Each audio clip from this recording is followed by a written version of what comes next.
called the crime bill. Now, I must try to lay this out in just a moment. I want to thank in a special way the leader of the ACLU, who's sitting with us today, because no one has argued the case more forcefully and given more data and kept us abreast than Laura Murphy. Lee, give her a hand, would you please? Thank you. To Brother Smith and all of you who are gathered. When we use the term back in the civil rights days, that itself shows a slick spot on the brain. It is as if you've been disconnected from time and space back in the civil rights days. There is some assumption that these days of civil rights struggle have been suspended and are not yet upon us. The civil rights struggle, the racial justice struggle, the gender equality struggle continues. In biblical terms, that was a great celebration when David slew Goliath. But they didn't celebrate too long, because while they were glad that David beat Goliath, Goliath had sons, and the giants kept coming. So today we beat Jim Crow in the South, but Jim Crow Esquire keeps coming. And when Jim Crow was a wolf wearing wolf clothes, we were psychologically positioned to fight Jim Crow. But when Jim Crow goes to Yale or someplace and disguises his wolf instinct in sheep clothing, the Bible reminds us. When wolves come in sheep clothing, they are more deceptive. So if Bush says fast-track jobs in Mexico, we say no, we got to fight for our job. But if Clinton says NAFTA, we say, well, NAFTA that's a little different. It's the same thing. If Reagan had proposed a Howard Johnson 60 new flavors of killing plan,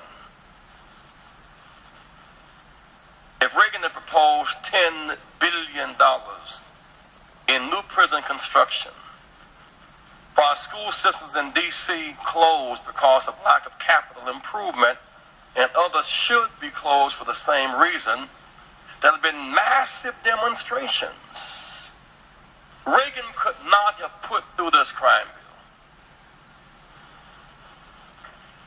bill. Bush could not have put through this crime bill. It's a combination of Kool-Aid and cyanide. And those who try to trade Kool-Aid off from cyanide didn't read Jim Jones' story. You cannot make that distinction. This is a criminal act. I was in Lake Providence, Louisiana. It does not matter that 96% of black women voted for Hillary Clinton. It does not matter that 96% of black women voted for Hillary Clinton. For black women who we turned out, we know who we turned out for. Black women voted 94% for Hillary Clinton. Yes. And we know we had the betrayal of that 53%. You meaning white women? Meaning white women. Meaning white. That betrayal. You can go ahead and of say white it on women. a black show. Yes. No, absolutely. Betrayal of white women. The 53% who turned out and voted for Donald Trump, and yet still showed up for our march. Congress was passing harsh mandatory minimums for possession of small amounts of crack cocaine and other drugs, sentences harsher than murderers receive in some other Western democracies. And soon, Democrats began competing with Republicans to prove they could be even tougher on them than their Republican counterparts. And so it was President Bill Clinton who escalated the drug war far beyond what his Republican predecessors even dreamed possible.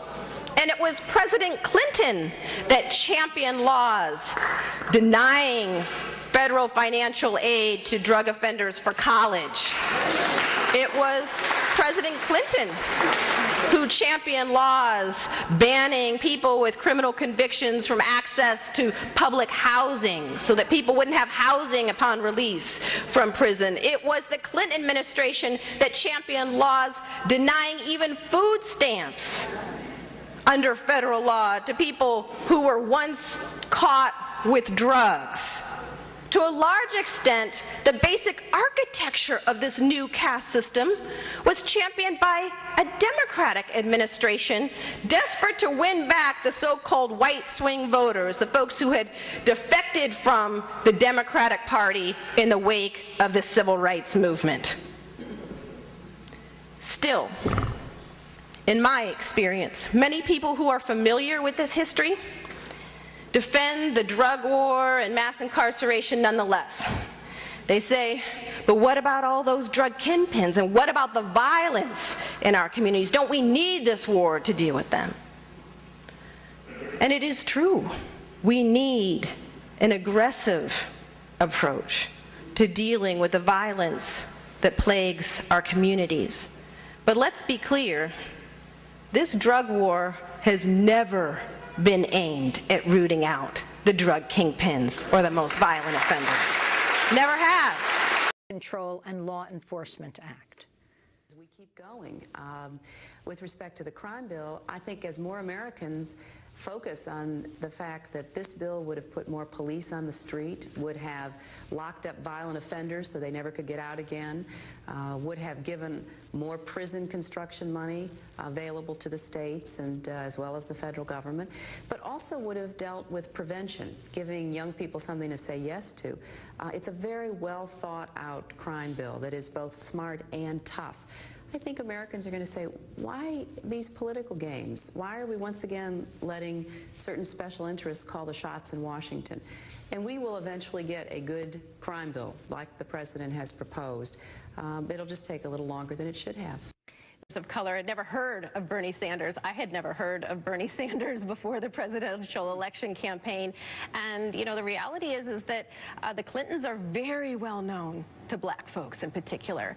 And, you know, one of the reasons why I wrote my piece for The Nation is that although, you know, one side of the Clinton story is well known to black folks, the fact that, you know, Bill Clinton was really the first president that ever really embraced black people as human beings. You know, I think it's important when people, you know, talk about, lots of folks ask me, particularly white folks, ask me, you know, why do so many black folks support Clinton when he, you know, his policies were so disastrous for the African American community? And I think many people forget that, you know, we had centuries of slavery where no politician was responsive to our humanity at all, followed by Jim Crow segregation. And, you know, although Lyndon B. Johnson and Robert Kennedy and John Kennedy were allies in some respects, though not all respects, with the civil rights movement and African American communities, there had never been a president or a presidential candidate who actually treated black folks like they were real people who could be viewed and treated as human beings, you know, who weren't a problem to be solved, that didn't treat African Americans as a problem to be solved, but instead would actually sit down and eat with them and sing in their church and acted like they enjoyed, recognized us as human beings. And that's a huge thing. Just as the election of Barack Obama as the first black president was a huge thing for African Americans as a community, it was no small thing for Bill Clinton to reach out to African American communities in the way that he did. And I think many people remember that, especially older African Americans remember that. What they don't know, what they often don't know or don't remember, and is actually one of the reasons why I wrote my book, The New Jim Crow, in the first place, is that many people of color don't know or fully understand how this system of mass incarceration was constructed, why, and the devastating consequences for our communities. And the Clintons, you know, had you know, an important role. They escalated the drug war and the Get Tough movement far beyond what the Republicans had done, while at the same time dismantling the federal social safety net and transferring billions of dollars away from child welfare and housing into a prison building boom unlike anything the world had ever seen. And really the election of Bill... Let's look at this and see whether or not Bill Clinton was just doing what was politically feasible. Right? Or if he was making a calculated choice for what benefited him politically. And what you came away with, you had a very good comparison in there about, like, you know, racism and if, you know, lunch counters or whatever. And if you're choosing this path all the time, then, like, can you really say Republicans made me do it? Like, there are too many occasions of Bill Clinton doing stuff on his own to say Republicans made me do it. So, like, tell me a little bit more about that, because that's what we get. Yeah, so every time you come after the Clintons with this argument, you say, well, look at the growth of prisons, look at the end of welfare, look at what happened. There's a very strong defense that is made that I think is worth taking very, very seriously. And the defense is, well, look, you are just an unrealistic idealist. You don't understand the pragmatic necessities of politics, which is that Bill Clinton and Hillary Clinton, they're good people trying hard, but they have to make compromises because politics is about compromises. And so I wanted to actually be very fair to that thesis, right? To take that thesis seriously and say, well, how would we know whether they were deliberately disregarding the interests of black voters, or whether they cared about the interests of black voters but were being forced into these kind of compromises? And what I want, and the way I think you evaluate that question is you say, well, look what happens when there are moments where you don't have to make a compromise, but it's not necessarily doing anything for you, right? So I wanted to try and figure out how we can tell which one of these things is, in fact, true. And when you look at it, you find that defense of the Clintons falls apart completely. And one of the reasons it falls apart completely is because in the 1992 campaign, Bill Clinton comes to prominence by doing something that no Democrat had done before, which is deliberately, from the very start, throwing traditional black political interests under the bus. Right, by having what was called the Sister Soldier moment, in which he prominently denounced, a black recording artist by running on a tough on crime platform. The cover of the book, which I think represents this so well, is this picture that was taken at Stone Mountain in Georgia, the birthplace of the Klan, which is where Bill Clinton went for this photo opportunity in 1992, where he stood in front of a row of black prisoners with some Southern Democrat congressmen in order to show that he would be tough on crime. And in fact, his opponents in the Democratic primary at the time criticized him, said Bill Clinton was running on the platform, I'm going to lock him up, I'm going to keep white America safe. Well, that is not something that he's forced to do by Republicans. That is not a forced compromise. What that is an act of opportunism, deliberately realizing that there was political capital to be gained from hurting black interests and being willing to exploit that. It's funny, when I look at it, I see, this is what I see. When you actually look at it, I see like black culture versus black policy. And so what Bill Clinton did is just like, playing the saxophone. He's into black culture. You mentioned that book about in your book, you mentioned the book, there's this book of journalists, and I have that book too, where they talk about how wonderful he is. And Donna Brazile, Donna Brazile had her own controversy as of late. But she says, when I was behind Bill Clinton in the line, in the food line at some fundraiser or another, or something like that, she says, he got the black-eyed peas. As if, like, he was black just by the sheer fact that he was adopting black culture on some level. Yeah. And you really go into, like, Toni Morrison saying, I know she's backpedaled since then, but I mean saying that he's the first black president. And it's because he eats McDonald's and because he has, he comes from poverty. And it's like, you have to ask yourself, I ask myself as a black person, is this how we self-identify? Yes. Yeah. And so part of the problem that I have is the way in which he used black culture, and the way in which he asserted people and black people in high places, but actually actively went against the interest of black people, of ordinary working class black people.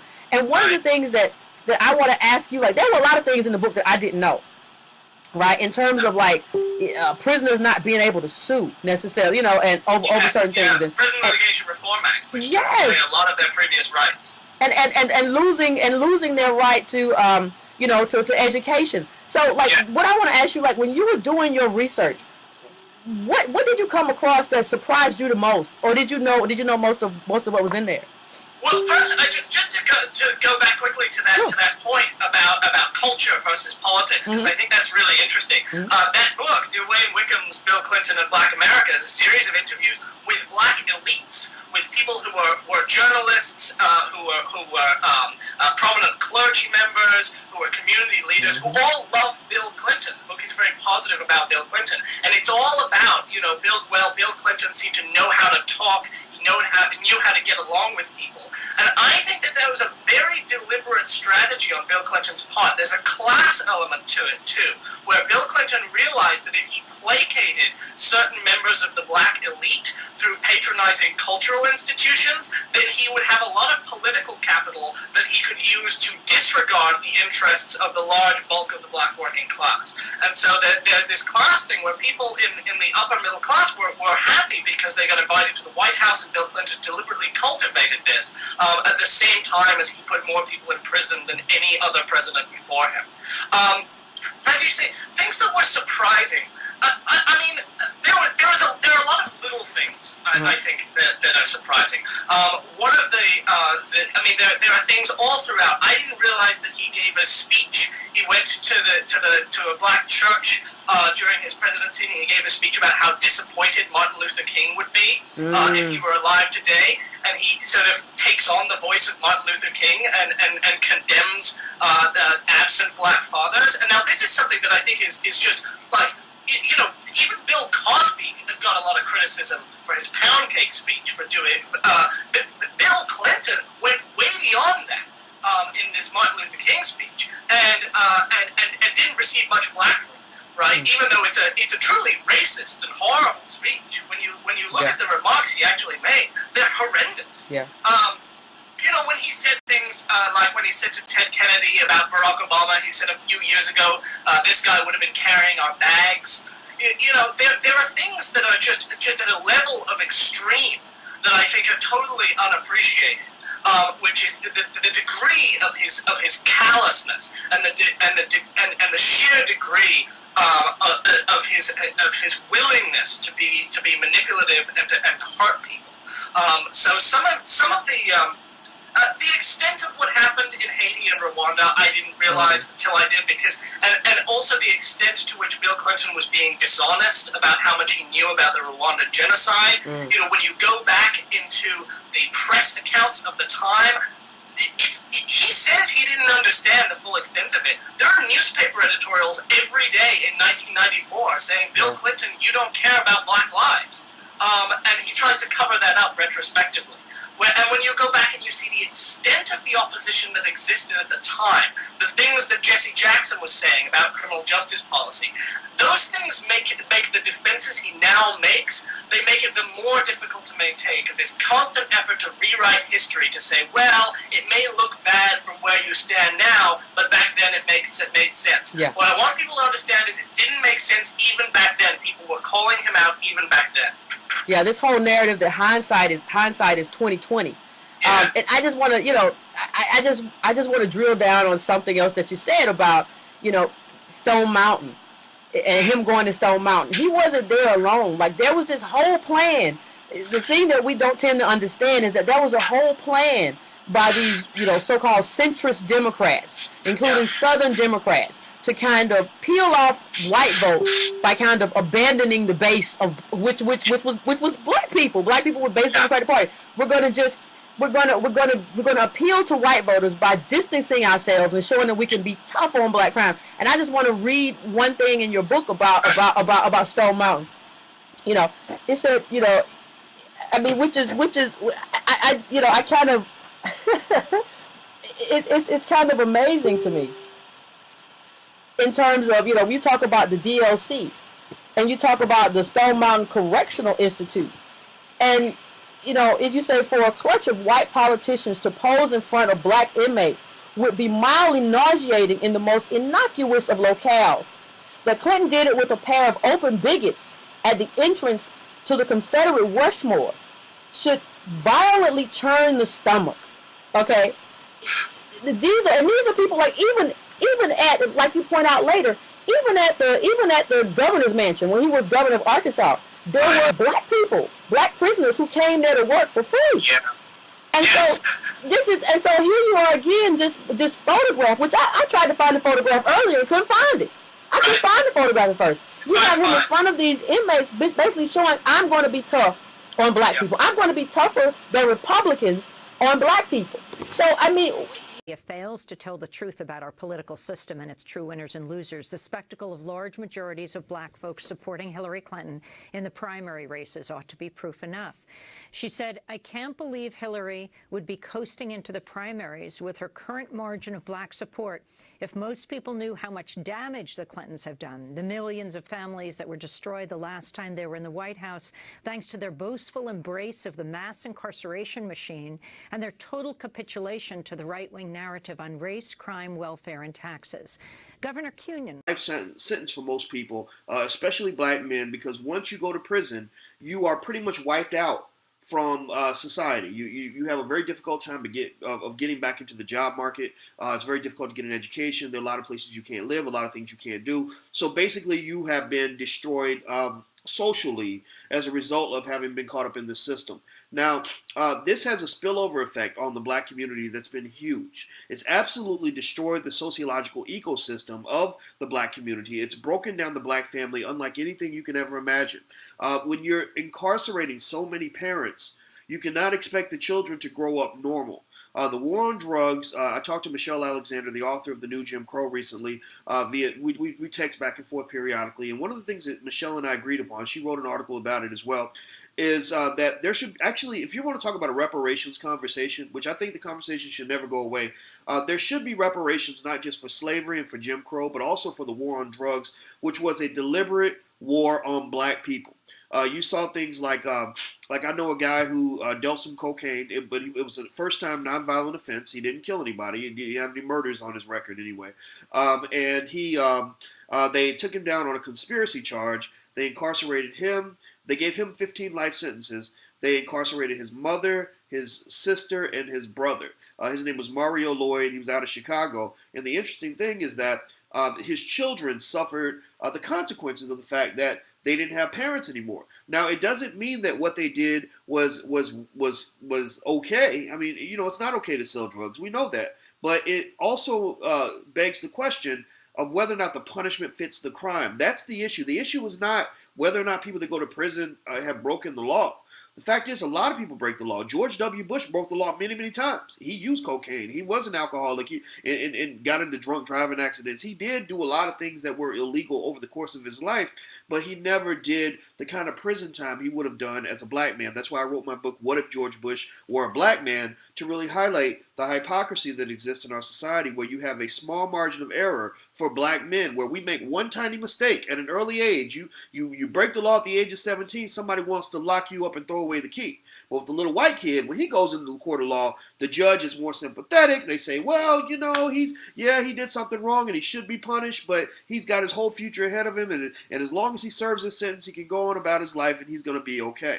The other farce with the whole war on drugs was that the United States actually wasn't really fighting the war on drugs. That's why it didn't work. They were actually letting cocaine be imported from Central America by the boatload, by these drug dealers literally bringing in thousands. I mean, they were negotiating with these cartels in Central America so they could fight an illegal war with the Contras in Nicaragua. So they pretty much allowed them only to bring their drugs into black communities. So what they were doing was they were letting the drugs in through the front door, and to give the perception that they were fighting the war on drugs, they were locking up tons and tons of black men by the boatload. But black people were looking around like, where did all this cocaine come from?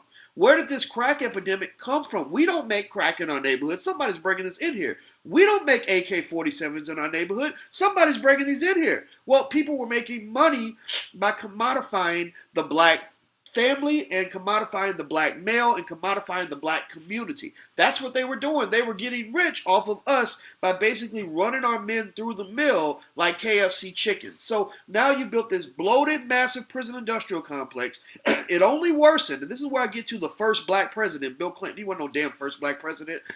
Never let anybody tell you Bill Clinton was the first black president. I was annoyed when people used to say that. The man ain't black. He's not a bad man, but he ain't black, and he certainly didn't help the black community, at least when it comes to incarceration. And Bill Clinton himself has admitted that he incarcerated too many black people back in the 1990s with his 3 strikes law. Basically, among other things, he did other things as well, mandatory minimums, things like that. I want to make sure I get that right, but I know that there was the Sentence Reform Act in the 1980s.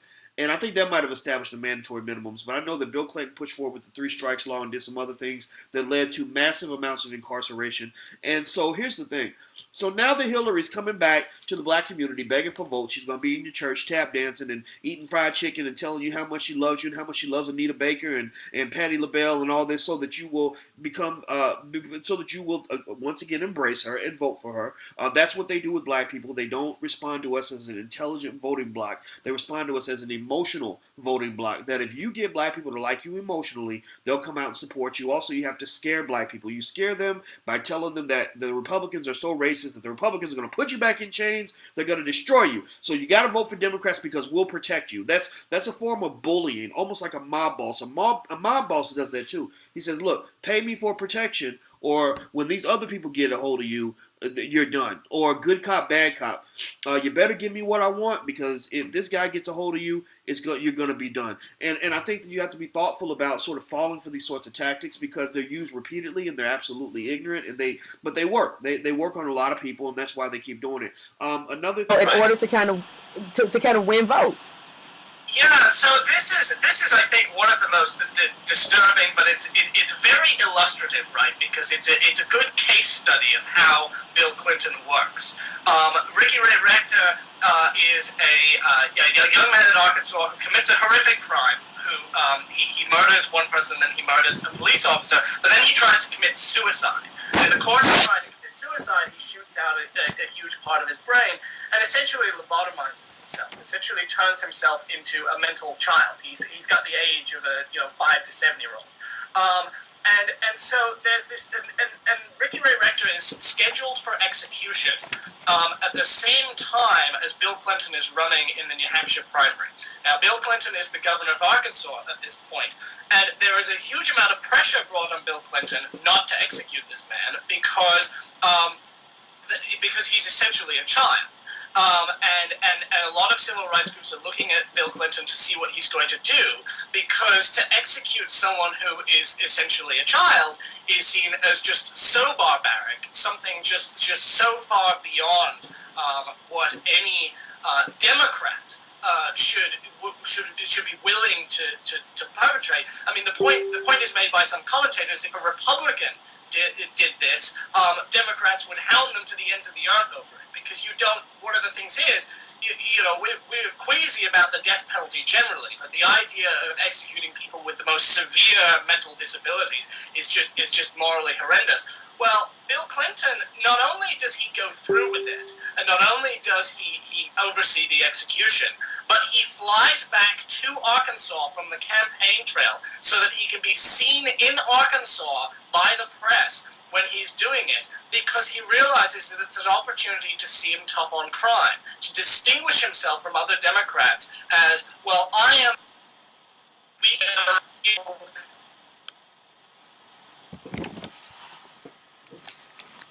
budget and what they're proposing. Romney wants to he said in the first 100 days, he's going to let the big banks once again write their own rules. Unchain Wall Street. They're going to put you all back in chains. He said he's going to do nothing about stopping the...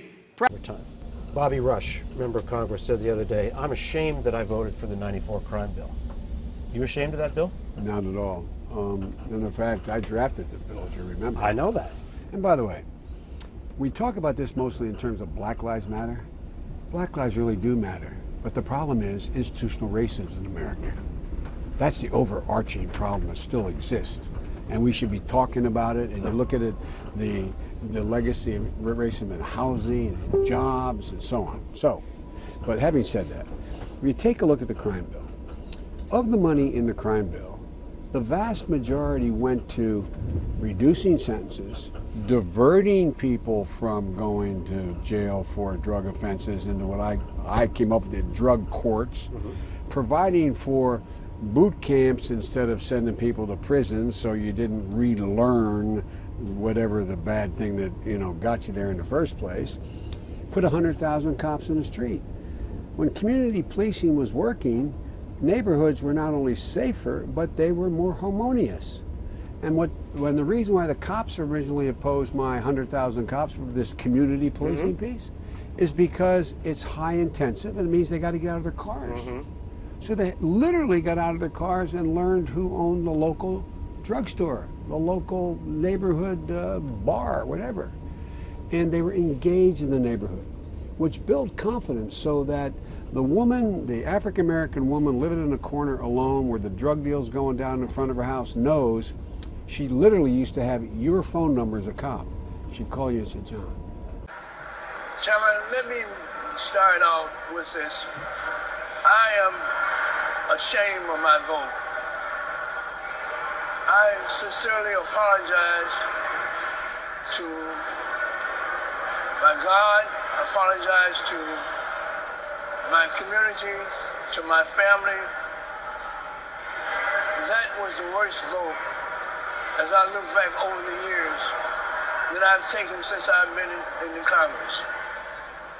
It was a vote that really was accompanied with a lot of hope that we will finally be able to deal with not only the issue of crime in our community, devastating crime, but that we will also be able to do those things and have those programs and policies to deal with the other kinds of issues, the other problems in our community. And what happened with the crime bill and its implementation was that there was too much of a focus, too many resources on locking them up, but no resources on love and compassion. And as a result, we have devastated our communities, devastated our families, devastated our futures. And you can compare what happened with the crime bill and with the reaction. Well, let me just say this. Crack cocaine and the crime bill were the two worst issues, problems, catastrophes that the black community has suffered through in the last 50 years. I absolutely apologize for voting for that bill. I repudiate not the spirit, but the details of that bill. We have not accomplished anything other than further destruction of our communities. So, you don't have to raise your hands. I do not blame you for wanting a female president. But that's a wicked woman.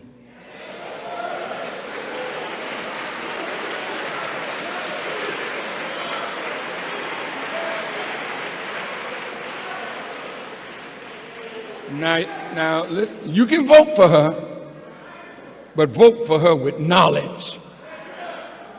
She can be sweet, but so can you.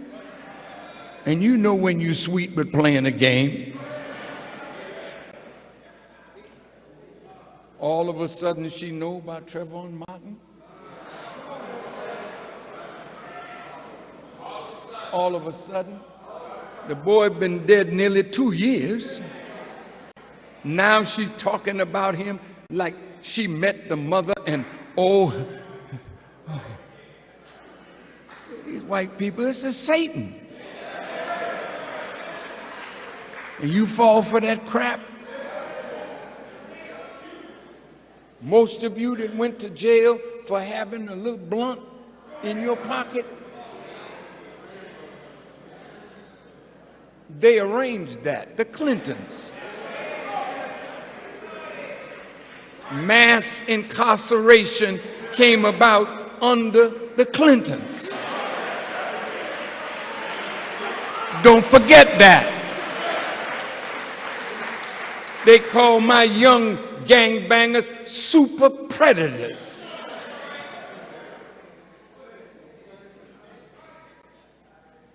And Black Lives Matter put it to her. She didn't know how to handle that.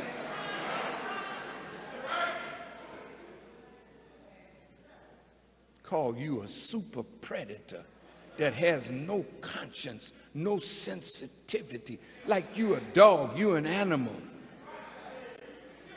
We got to bring you to heel. You, my young brothers, this is what she said about you. And she didn't just say it. It became law and policy of the U.S. government under Bill Clinton and her wife, his wife, and now she's apologizing. But apologizing can't bring back the broken families. Apologizing can't bring back those that have been destroyed in prison life. Apologizing!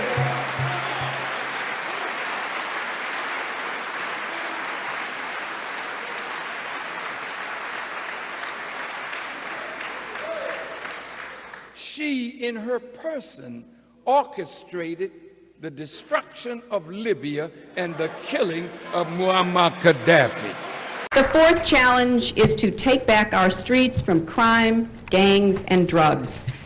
And we have actually been making progress on this count as a nation because of what local law enforcement officials are doing, because of what citizens and neighborhood patrols are doing. We're making some progress. Much of it is related to the initiative called community policing, because we have finally gotten more police officers on the street. That was one of the goals that the president had when he pushed the crime bill that was passed in 1994.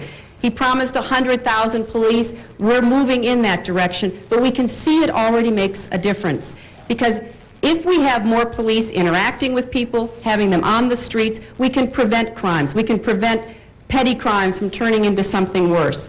But we also have to have an organized effort against gangs. Just as in a previous generation we had an organized effort against the mob. We need to take these people on. They are often connected to big drug cartels. They are not just gangs of kids anymore. They are often the kinds of kids that are called super predators. No conscience, no empathy. We can talk about why they ended up that way, but first we have to bring them to heel. And the president has asked the FBI to launch a very concerted effort against gangs everywhere.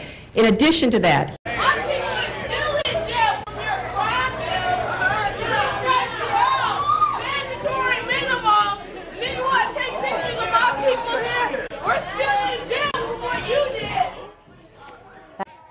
I don't know. You know, everybody got their own choice, you know. There's no telling what she's telling them or doing for them. Finally, we're getting somewhere. Anybody else? I said tonight that part of the blame should have been in terms of incarceration on the 1994 Clinton crime bill. A very cheap shot was thrown to me by a PhD who said that's sexist. I said absolutely it's not. If you're going to name a policy that you didn't like about Bush and you're going to put his name on it, you must put Clinton's policy, his name on that policy. Clinton knew what he was doing. He did it anyway. Sanders was one of the only people who stood on the floor at that time and said this is going to disproportionately affect black people. So black people, if you didn't know about Sanders before now, know about him now. Don't vote against your best interests. Your best interests are with the person that is talking about the values that you've been hearing about all your life. Your parents have been telling you about Dr. King all your life. Dr. King cared about poor people's rights. He cared about workers' rights. He cared about fair and equitable treatment in terms of hospitalization with people. These are the things that we've learned in our legacy of black church and our legacy of black liberation and black organizing. This is the person you should be supporting. If you are familiar with this book or you're familiar with that 1994 crime bill, which sent many of my friends away, she is not the candidate you should be voting for. Senator left office in 2001. The United States had the highest rate of incarceration in the world. Human Rights Watch reported that in 7 states, African Americans constituted 80 to 90% of all drug offenders sent to prison, even though they were no more likely than whites to use or sell illegal drugs. By the way, studies since then have borne that out in every instance. Prison admission for drug offenses reached a level in 2000 for African Americans more than 26 times the level in 1983. All of the presidents since 1980 have contributed to mass incarceration. But as Equal Justice Initiative founder Brian Stevenson recently observed, President Clinton's tenure was the worst.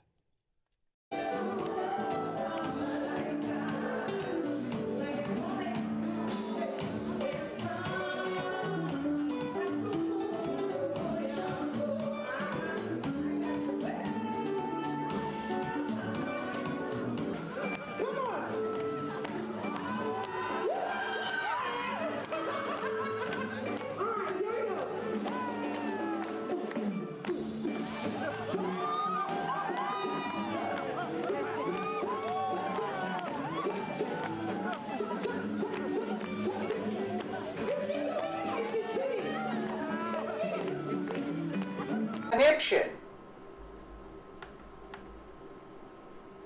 One unusual aspect of living in the Arkansas governor's mansion was getting to know prison inmates who were assigned to work in the house and the yard. When we moved in, I was told that using prison labor at the governor's mansion was a long-standing tradition that kept down costs, and I was assured that the inmates were carefully screened. Now, I had defended several clients in criminal cases, but seeing them in jail or in court was not the same as encountering a convicted murderer in the kitchen every morning. I was apprehensive, but I agreed to abide by tradition until I had a chance to see for myself. I learned a lot as I got to know the inmates better.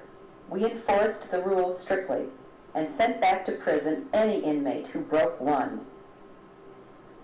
About Hillary Clinton back 20 years 30 years ago was using a lot of prison labor, black prison labor, when she was the first lady of Arkansas. I don't have a lot to say about it other than the fact that I've never liked the Clinton family. I've always felt that there was just an unfair exchange in terms of the fact that I don't feel that there was unique or genuine reciprocity in the relationship.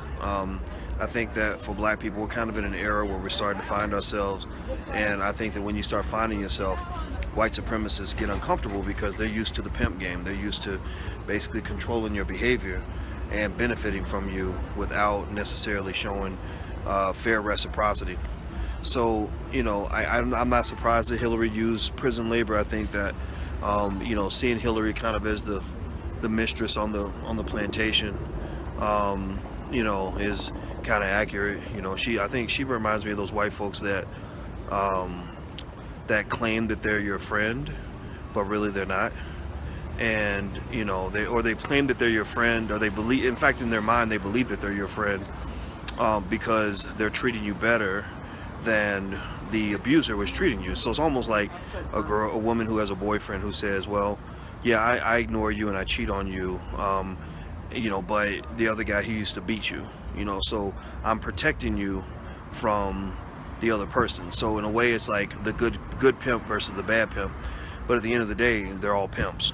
Shop in Minneapolis, who asked Clinton about her super predator comments. The quiet back and forth ended with Clinton growing frustrated and telling the young woman, quote, well, why don't you go run for something then? Angela Davis, if you could respond, there's so many different things. I think it's really wonderful that Black Lives Matter activists are participating in this electoral period in this way, forcing candidates to speak on issues about which they might not speak. And of course, Hillary Clinton should have said, well, I was wrong to use the term super predators. What I know now, I didn't necessarily know then. There are many ways in which she could have disavowed it. And we know, of course, that the Clinton administration was responsible, at least in large part, for the buildup of what is now called mass incarceration with the passage of the 1994 crime bill.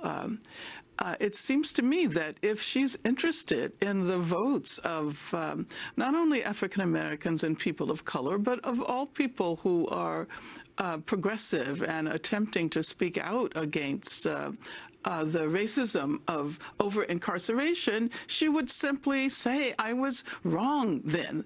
That super predator is a racially coded term. It's so interesting that she tends to rely on a kind of universalism that prevents her from acknowledging the extent to which racism is so much a force and an influence in this country. It does not matter that 96% of black women voted for Hillary Clinton.